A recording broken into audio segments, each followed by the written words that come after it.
Latar belakangnya itu dari gerakan Indonesian Care yang musisi-musisi itu mempopulerkan lagi lagu-lagu nasional dengan diaransemen yang lebih kekinian. Oke. Kayak Rayuan Pulau Kelapa kita bikin reggae, biar bisa di Artinya kita kan kalau bikin gerakan bukan hanya bikin lagu, kalau bisa mensosialisasikan kan dengan event-event.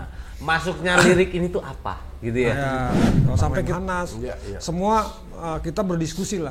Kita untuk menemukan gimana bukan hanya mereka menjadi idola nyanyi, tapi menjadi duta. Oh.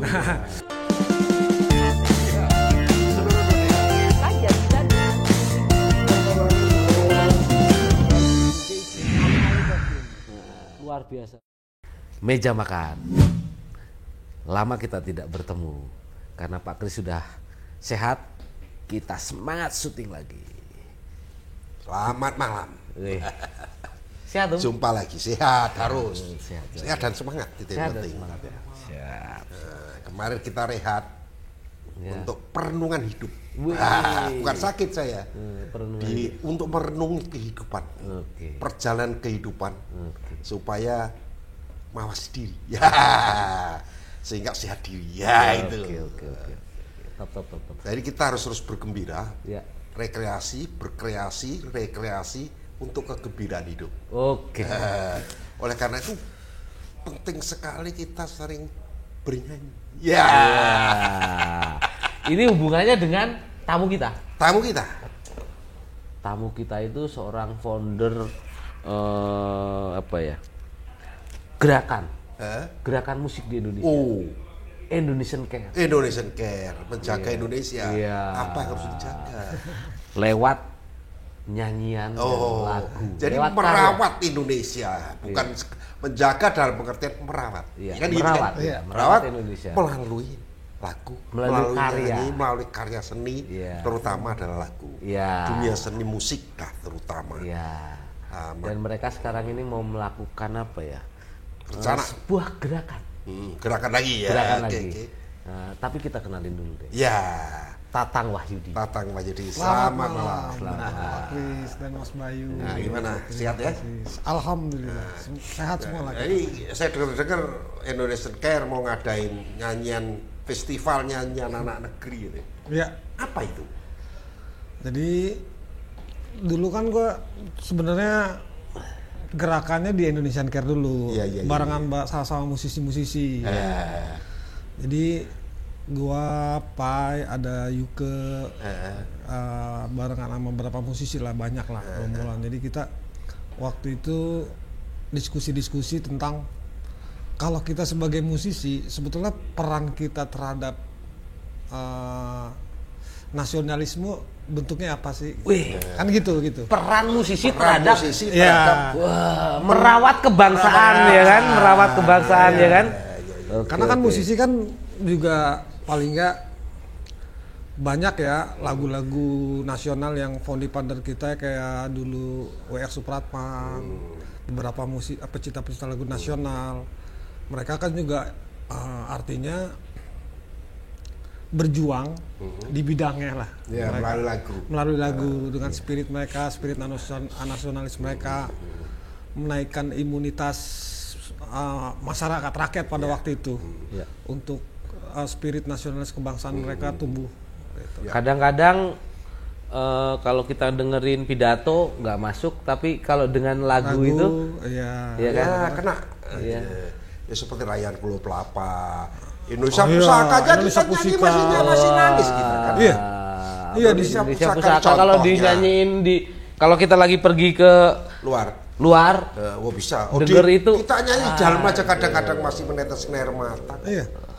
Lihat suasana dan sebagainya. Dan lirik-lirik itu pas di momentumnya kan, di mana kita juga lagi proses perjuangan kemerdekaan. Semua punya peranan gitu. Musisi juga memberikan lagu-lagu yang mendorong spirit para pejuang. Ya kan jadi satu paket gitu antara gambar dan musik, kayak film lah. Film tanpa lagunya kayaknya kita kayak kering gitu. Deng. Padahal nggak ngapa-ngapain ya kan, tapi deng. Wow, mulai serem nih kan gitu kan. Ya kan artinya kalau pidato yang disentuh kan otaknya.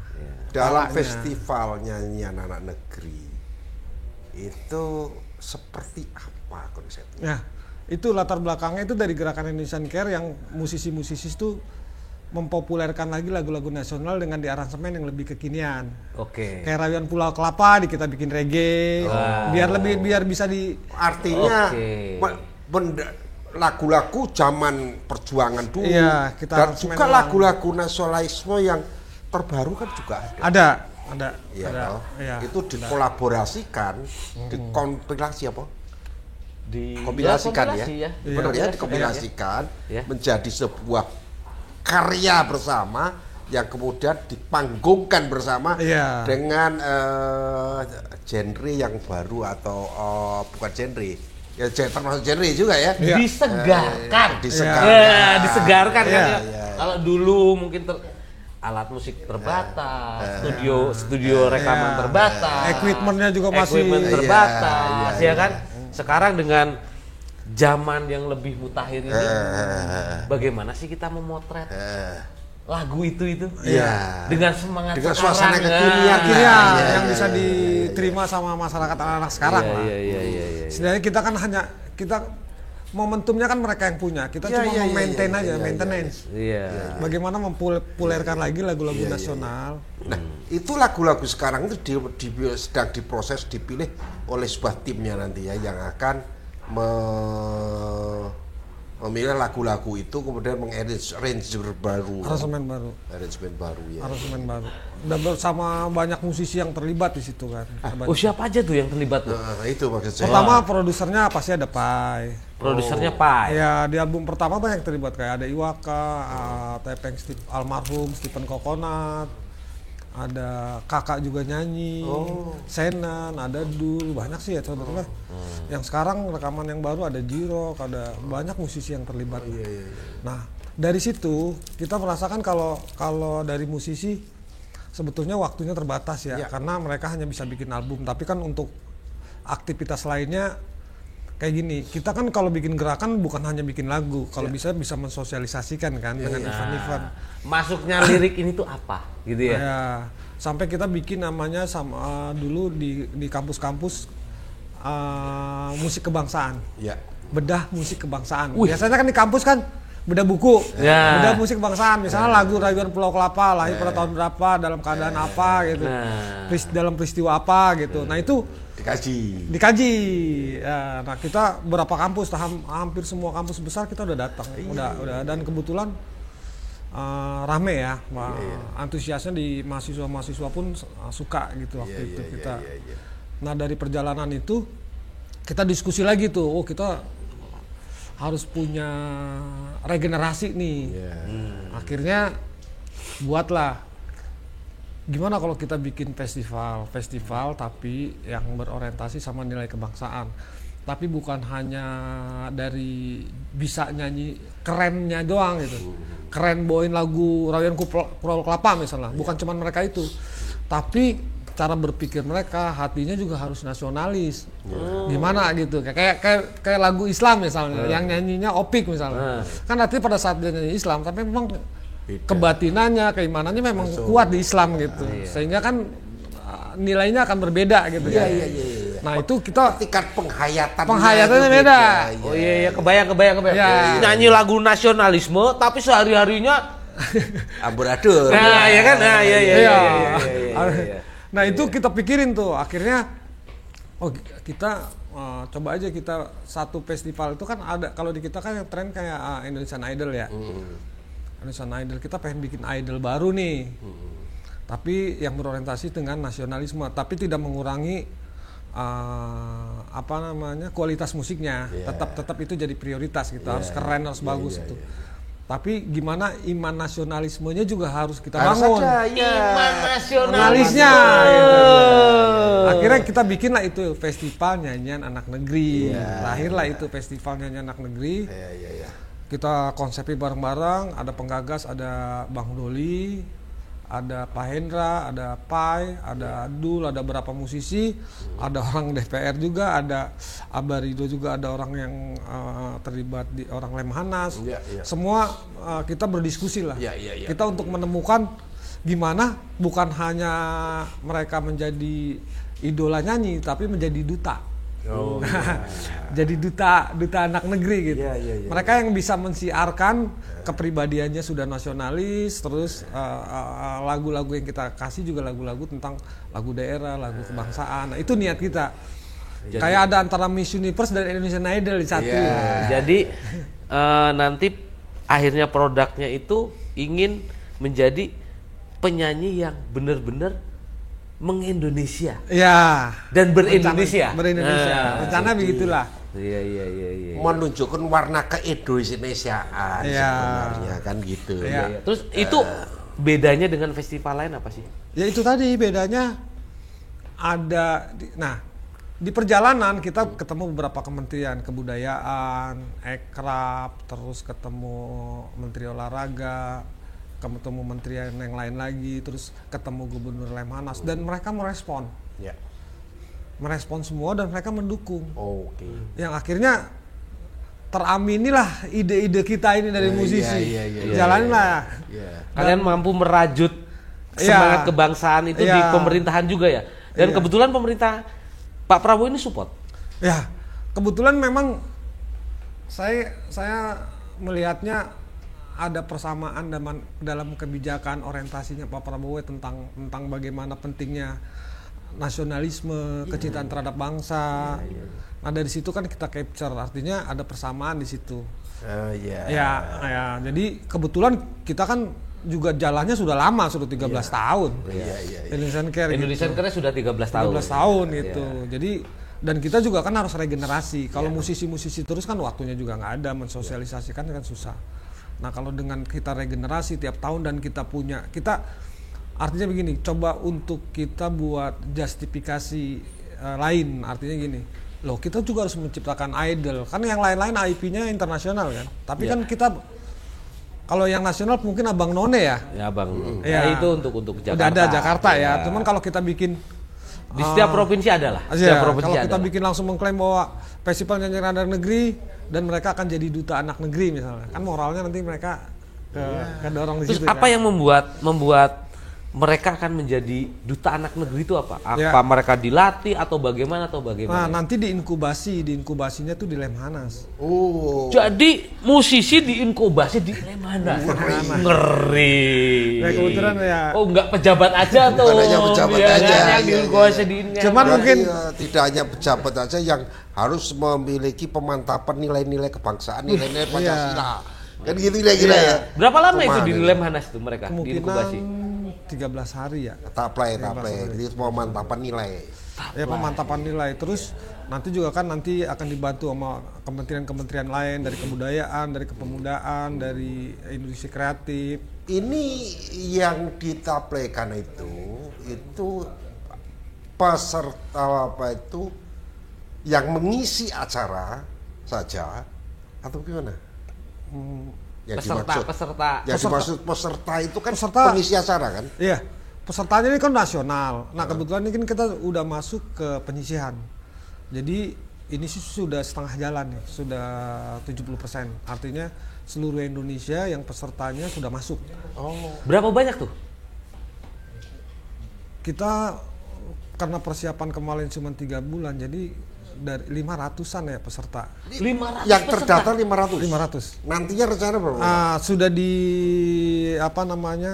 diseleksi itu 3 tahap. 3 tahap nih sudah ketemu di 38. Ya terakhir nanti 10 orang. 10. Tapi yang 10. Kalau yang diinkubasi 38 karena mewakili provinsi kan. Ada yang dari NTT, ada yang dari Bali, artinya bahwa dari 38 ini nanti yang tampil bener itu 10 ya? 38 itu masuk ke semifinalnya, 38 main. Nanti finalnya baru 10. Gitu. Boleh di-spill dong, kapan itu acaranya, di mana gitu kan? Kalau acaranya itu mulai tanggal 15 sampai 18. Apa? Bulan apa? Bulan November ya. Jadi festival ini akan diselenggarakan di bulan November. Ya. Dimulai starting rekrutmen peserta itu kapan? Dari 3 bulan yang lalu. Oh, sudah 3 bulan yang lalu. Jadi sekarang tuh tinggal tersisa 38 yang akan dimainkan di tanggal 15 sampai tanggal 18. Itu semuanya main 38 tuh. 38 di semifinal semua main. Untuk menemukan 10. Pengertian semifinal itu apa? Kalau di festival tuh memang pertama penyisihan, semifinal, final selalu itu konstruksinya itu. Jadi yang dinilai apa itu? Tetap di performan lagu, terus nanti ada tanya jawab tentang apa namanya wawasan nasional. Lagu plus lah ya karakter dinilai. Kalau biasanya idol lain hanya suara, kemudian dipilih oleh masyarakat, ya toh? Iya, pilih masyarakat ya. Nah, ini tidak, ini oleh juri. Di samping kualitas musiknya, maka juga akan ada semacam wawancara karakter tentang wawasan kebangsaan. Pengetahuan tentang wawasan kebangsaan. Termasuk karakter ya kan? Keren. Karena akan jadi duta. Yang jadi duta anak negeri 38 apa 10 aja? 10. Oh, 10. 38 itu kan karena mewakili provinsinya. Iya, Pak. Jadi 38 ini adalah unggulan lah ya, peserta unggulan lah. Unggulan dari ratusan. Unggulan, kemudian masuk di akhirnya final lah. Di mana setiap provinsi setidaknya diwakili satu. Setidaknya ya. Iya, pasti satu dong kalau 38. Satu. Kemudian dari perwakilan provinsi itu akan ditetapkan 10 finalis. Duta lah. Sudah pemenang finalis, kalau 10 kan. Finalis 10, tapi pemenangnya nanti 1, 2, 3 tetap. Oh. Tapi kan semua duta kan? Iya, 10 udah finalis. Finalis semua siap peserta finalis, otomatis adalah dia duta kan gitu. Duta. Jadi dari 38 aja mereka udah nasionalis, orang 38-nya udah di Lemanas. Oh iya. 38-nya tuh dididik di Lemanas. Ngeri. Top. Ini mungkin pertama ini. Pertama. Mungkin ini merupakan apa ya? Salah satu pendidikan karakter yang ya kalau di negara lain kan ada wajib militer atau apa. Ini mungkin wajib militer secara musisi mungkin ya. Iya kan? Iya. Ya paling tidak ini langkah positif dari kalangan musisi untuk berkontribusi kepada bangsa, berkontribusi kepada generasi muda, masa depan generasi untuk tetap mencintai negerinya, untuk tetap mengenal paling tidak. Jangan sampai ketika kamu menjadi tokoh publik itu malah nyinyirin daripada negerinya. Kontribusinya tuh nggak positif untuk kebangsaan kita gitu kan. Itu ketakutan karena sekarang dengan media sosial ini semakin banyak lah hal-hal yang negatif dan kalau itu keluar dari public figure kan bahaya. Oleh karena keren. Langkah ini menurut saya brilian ya. Wah, top emang. Amin. Terwujudnya Indonesia Mas. Nah, ya kan, kepribadian berbasis budaya bangsa. Gitu kan? Karena memang tanggung jawab kita ini kan dengan seusia kita, dengan tingkat kesadaran kita, dengan range kita, kualitas kita, secara kolektif ya, kita berdiskusi itu memang tugas kita ternyata bagaimana menyiapkan generasi itu bisa jauh lebih baik, lebih siap dalam rangka berhadapan dengan di dunia yang informasinya, teknologinya yang tidak terbendung kan. Dan memang kepentingan orang nasional itu juga menjadi penting, apalagi di dunia seni, karena kita ini harus kuat secara moral. Dan kita ngomong seni dulu aja deh. Agar kita bisa bersaing ke dunia lain kan. Kalau kita sendiri tidak kuat secara nasional, bagaimana kita mau go internasional? Karena ada ungkapan karya sastra suatu bangsa, suatu itu adalah melambangkan peradaban. Persis. Peradaban kita dinilai dari sastranya, kan gitu kan? Nah, termasuk musik. Musik adalah produk sastra. Makanya terus musik tadi. Keren. Dan juga individu daripada pelaku musiknya walaupun mungkin bukan lagunya, tetapi vokalisnya pun itu bisa, kalau dia memiliki jiwa yang tinggi tentang kenasionalan, itu maka dia akan bangga tatkala dia go internasional, dan masyarakat pun akan mendukungnya. Seperti Anggun C. Sasmi itu bukan orang Indonesia loh, tetapi kita masih bangga terhadap Anggun, kan begitu kira. Sekarang bukan orang Indonesia. Iya. Tetapi tetap ada bau Indonesia. Iya, tapi dia tetap lahir tetap Indonesia. Nah, itu. Iya. Karena jiwa tadi. Cuman KTP-nya aja. KTP-nya aja. Iya, tapi roh darahnya masih. Ya tapi kalau kita ngobrol mereka sudah bukan Indonesia lagi. Iya kan? Tetapi jiwanya lah, ini kan kita bangun jiwa ini. Bangunlah jiwanya, bangunlah jiwanya, bangunlah badannya, bangunlah raganya. Iya. Itu. Nah, lagu ini membangun jiwa. Kan begitu kan? Bagaimana dulu Bung Karno mendidik para musisi untuk apa ya? Dengan ngak-ngek-ngoknya itu kan? Jangan ngak-ngek-ngok. Tapi dibalas dengan plus dengan Nusantara 1 sampai 7 gitu kan. Ya, itu kan luar biasa kan? Jawaban. Iya, jawaban. Jadi sebenarnya bukan cara mereka bermain, tapi jiwa mereka dalam bermain kan gitu. Iya kan? Cara mereka bermain boleh lah. Kita terilhami oleh ya, apapun Koes Plus juga punya peran yang penting dalam menumbuh kembangkan rasa cinta kita terhadap lingkungan. Iya. Dan banyak loh artis kita sebenarnya yang bukan hanya di zaman Taman Marzuki, bukan saja zaman perjuangan, di era yang sudah berkembang pun di zaman pasca Soekarno misalnya, Soeharto dan seterusnya, itu juga lahir pencipta lagu atau karya penulis lagu yang bagus-bagus. Ya dari sampai Koes Plus kan udah zaman udah lama ya. Nah, yang orde baru juga bagus-bagus seperti Frankie, Pancasila Rumah Kita, Heroik gitu lagu. Gomblo, Gebiar-gebiar, Eros ya kan? Iya. Top ya? Top ya. Pasar Ungu aja bagus. Ada juga, coba dicek gitu. Iya. Pasar Ungu. Kemudian Coklat sekarang. Coklat. Ya. Ya itulah yang... Ya mungkin memang kerinduan itu. Ya kan, tapi ini yang pasti ajang. Sebenarnya tinggal bagaimana mengkolaborasikan semua potensi yang ada.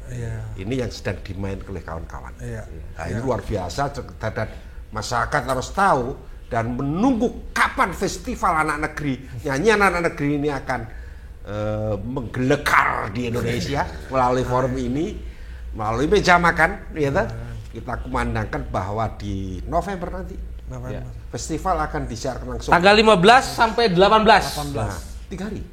Itu siaran langsung atau bagaimana nanti? Enggak siaran langsung. Oh, enggak ya? Tertutup ya? Tertutup tapi recording aja lah kira-kira. Iya, nanti kalau medianya kan setelah acaranya baru. Oke, iya. Setelah acaranya baru. Tapi festival nyanyian anak negeri akan diselenggarakan sekitar November. Tanggal 5, tapi setelah Hari Pahlawan dong berarti. Ya, setelah Hari Pahlawan. Ya, apapun bentuk mereka, tapi yang pasti ini konsep yang luar biasa. Luar biasa. Bagaimana mereka sudah berpikiran bahwa seorang musisi itu harus nasionalisme, harus nasionalis, harus mencintai bangsanya supaya karyanya bisa mengumandangkan kebanggaan dan rasa cintanya terhadap Jadi bangsanya. Apapun posisi Anda, peran dan peranan Anda sangat penting sekali buat negeri ini. Apapun, mengabdi kepada negeri tidak harus jadi menteri, tidak harus menjadi bupati. Bahkan seniman sangat punya potensi yang sangat besar terhadap pengabdian kepada negeri. Contohnya adalah festival nyanyian anak negeri. Sampai jumpa di acara gelar festival anak negeri bulan November mendatang. Tatang Wahyu. Terima kasih.